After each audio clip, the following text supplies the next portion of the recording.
After about a year and a half of living in Australia and trying our best to save up as much money as possible, my girlfriend and I are finally back in Japan, and let me tell you, it has been surreal. From the moment we stepped off the plane, in a way it kind of felt like we were home. Experiencing life in Japan from 2020 to 2022 was so different because the country's borders were closed, so even the most touristy locations never really felt that busy. I was a bit worried about places feeling a little overwhelming these days, but thankfully it hasn't been too bad so far. As of the time I'm writing this script, we are only around 5 days into our trip. So far we've spent the majority of our time in the heart of Osaka, and it's been a lot of fun just doing basic stuff like going back to some of our favorite restaurants and spending money on cute stuff. I kind of forgot just how much I enjoyed the moment-to-moment daily life of living here. That's where the Kobe beef is, right there. Wandering the lively streets of Osaka never gets old. There's always going to be something calling for your attention, whether it's food or just a cool store. No matter where you look, there's always going to be something of interest. Yo, Spider-Man! Nice!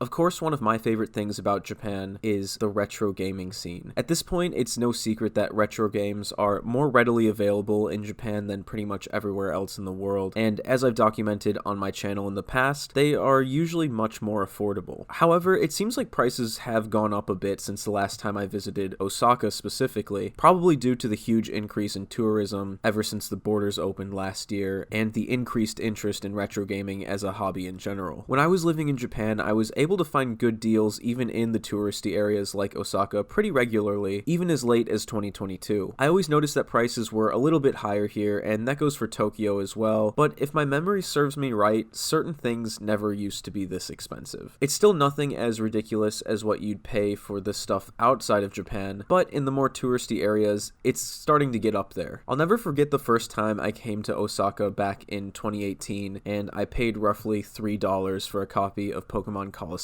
and now it's being sold for $70, and this one isn't even complete. It's missing that outer sleeve that Japanese GameCube games have. All of these cartridge-only Pokemon games are quite pricey as well. I mean, it's cool to see all of them here and readily available, but these are kind of high asking prices compared to what I'm used to seeing back where I lived. I hope they've at least put new save batteries in these, because you can get loose Pokemon games like this for just a few bucks a piece if you know where to look. I bought pretty much all of these Kirby and Donkey Kong Game Boy games that you see here back when I lived in Gifu for about a quarter of what they're asking for here, so I'm glad I didn't pass them up back then. Oh, I didn't mention it, but the store I'm in right now is a book off. This one is in like the main touristy area of Osaka, so it's really not that surprising that a lot of the prices are pretty high here, but since this was the first retro game store I went to on this trip, it was just kind of a shock because everything was a bit more expensive than what I remember it being. I checked out some old Super Nintendo games that I remember buying back when I lived in Gifu, and they're all about 3 times the price that I paid for them. But these prices are still significantly lower than the American prices, especially, you know, they're complete in box as well. You know, that is still really cool. So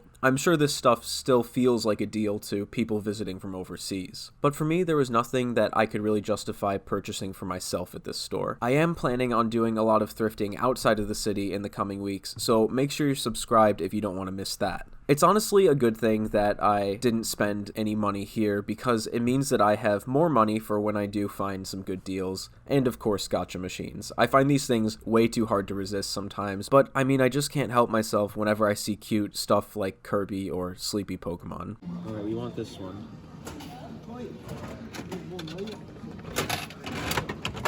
We got Pikachu, but that's still cute. I'm only a little upset.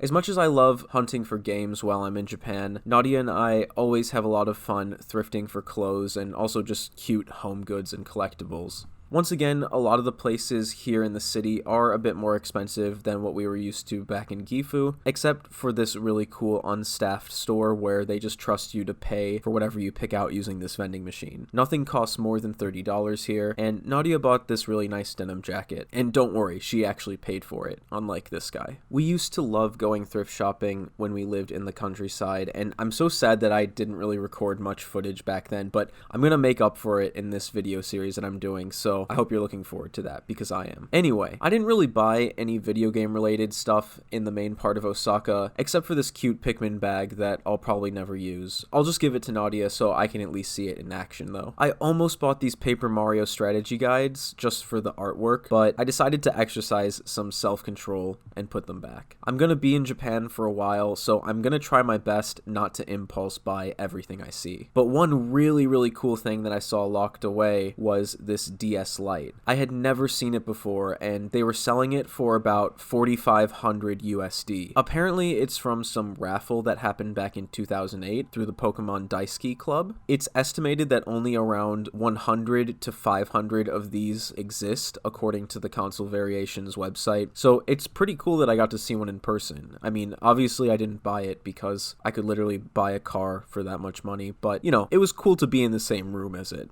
We are going to be getting up to a lot of cool stuff during this trip around Japan, so I hope you'll stick around to see more. I'm already hard at work on the next video, and spoiler alert, I actually bought some cool retro gaming stuff, so make sure you're subscribed if you want to see what I found. Oh, and here's a takoyaki guitar. I didn't know where to fit this into the video, but here it is. But anyways, guys, thanks for watching, and I'll see you in the next one. Take care.